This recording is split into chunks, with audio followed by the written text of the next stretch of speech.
ودلوقتي هنعمل البسطرمة البيتي. بصوا، نوع اللحمة دي اسمه عين العجل، وممكن تستعملي نوع وش الفخذ او الوراك. بصوا الدهن ده لازم تشيليه، لازم تبقى اللحمة حمرة كده زي ما انت شايفاها.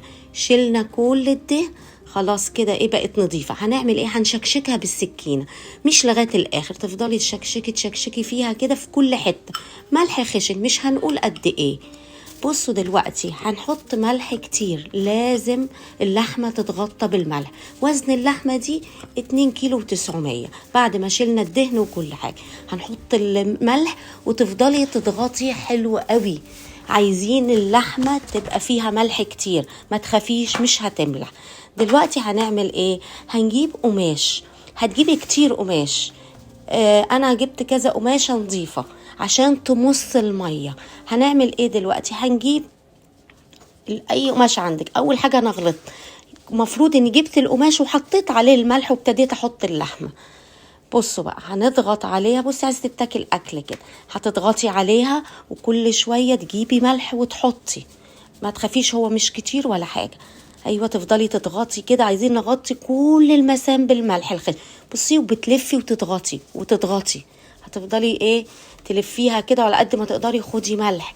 كل ما هتحطي ملح اكتر كل ما هيبقى احسن لنا، عشان اللحمه دي ميزتها ان ما فيهاش ولا دهن ولا عروق.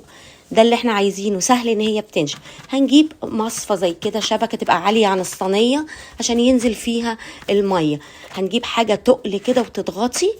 بصي حاجات تقيله، لازم تقيله، وبعد يومين هنرجع لكم. ودلوقتي انا جايه لكم بعد يومين بالظبط من بعد ما حطيناها في الملح وقماش نظيف كتير، وتقلنا عليها نزلتها في البيزمنت تحت. قعدت يومين بالظبط، يعني دلوقتي انا كملت معايا يومين. هنعمل ايه دلوقتي؟ خلاص هنشيل التقل. اول حاجه، اذا انتوا شايفين كميه الميه اللي نازله اهو من بعد يومين، كميه الميه نازله اهو. بصوا بقى، هو ده المفروض يكون لونها. بصوا ده المفروض يكون ابتدت. بص الاول كانت طريه، دلوقتي عشان نزلت الميه بصوا عامله ازاي. اول حاجه هنعملها، هنعمل ايه؟ هننزل الملح اللي عليها كله. دلوقتي بقى ايه، خلاص نزلنا الملح كله، وبصوا بقت ازاي. وطبعا كويس ان هي ايه بقت ناشفه اهي. ودلوقتي بعد ما اللحمه اهو زي ما انتم شايفينها بقت ناشفه، بعد يومين ما سيبناها متعلقه في حته بارده اهو، سيبناها يومين وادي بقى ده منظرها. بصوا هنعمل ايه، عايزين نعمل الكفر بتاع اللحم عشان هنسيبه اسبوعين في الكفر ده، وهتبقى ان شاء الله بسطرمه. بصوا بقى، هنجيب 250 جرام حلبه مطحونه، 150 جرام توم، معلقتين من الكزبره الناشفه والكمون الناشف، ومعلقه كبيره من البابريكا والبابريكا المدخنه، معلقه من كل واحده. هنجيب 3 حبات رومي كبار كبار، لو ما لقيتيش يبقى ممكن 4 صغيرين، وادي قرن فلفل. هنجهز ربع كوبايه ميه، مش اكتر من كده.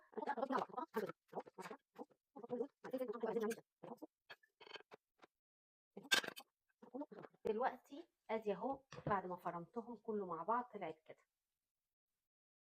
ولا تبقى عجينه طريه ولا تبقى ناشفه، متبقاش طريه تقع ولا تبقى ناشفه. بصوا اهو، جيبوا حته كده. اوكي لو بليتوا ايديكوا سنه، بس هتجيبوا حته صغيره كده، ايديكوا تبلوها كده بالميه، وبس تمشوا عليها البتاع عشان حاجه مش كتير ميه، حاجه خفيفه اهو. وبعدين هتقوموا ملزقين دي كده اهو. وبقى بعد ما خلصنا اهو، حطيناها من الخلطه ودهناها اهو. شوف اهو، بصوا ازاي اهو كده، كلها مفيش ولا حته لحمه باينه اهو. شويه ميه بيظبطوها. هننزل بقى ايه، نحطها. انا هحطها تحت في البيزمنت، هعلقها واسيبها بقى في الهواء لمده ايه، اسبوعين لغايه ما تفكري تفتحي عليها. ودي بقت عجينه زياده، هتغطيها وتخليها في التلاجة. لو نزلتي بكره او بعده في اي يوم ولقيتيها شويه شققت، عشان اللحمه ما تبوظش، طالما اتشققت يبقى كانت العجينه ناشفه شويه، كانت محتاجه شويه ميه. تقومي انت حاطه ايه، تقومي حاطه شويه من العجين الزياده ده تسدي بيها اي تشققات، شويه ميه تطريها وتسدي. وانا ضفت لها نص معلقه، نص كوبايه ميه بدل كوبايه كامله. بصوا اهو، شايفينها اهي هتتعلق ب 14 يوم كده. الجمال بعد ما علقناها وقعدت 18 يوم، دلوقتي هنفتحها ونشوف الجمال. ريحتها بتجنن.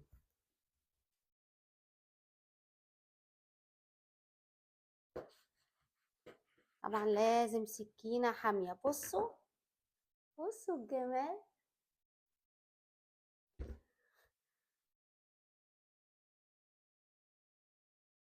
لازم سكينة حامية. يا سلام يا سلام. بصوا انا مش هقول، انا مش هتكلم. واو، جميلة جميلة. انا مش عايزة اقول لكم الجمال، هتقولوا عليا انا ببالغ.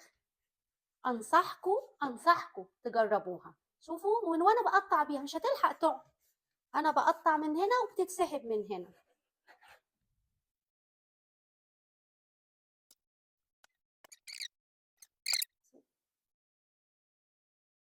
دي كانت وزنها لما كانت لسه نية كان وزنها 2 كيلو 900، قرب ال 300. ودلوقتي انا وزنتها بعد السوى بقت 2 كيلو 200. يعني خسرنا بتاع 600 700 جرام. دي المية اللي نزلت منها. فطبعا ممتازة لما قطعة اللحمة دي كلها تبقى عندك 2 كيلو وشوية بسطرمة بيتي. اللحمة مضمونة ولا مواد حافظة، وانت اللي عاملاها بنفسك، عارفة حطلها ايه وايه مكوناتها. كفاية ان انت بتاكلي حاجة نظيفة. جربوها ومش هتندموا، بأمانة جميلة.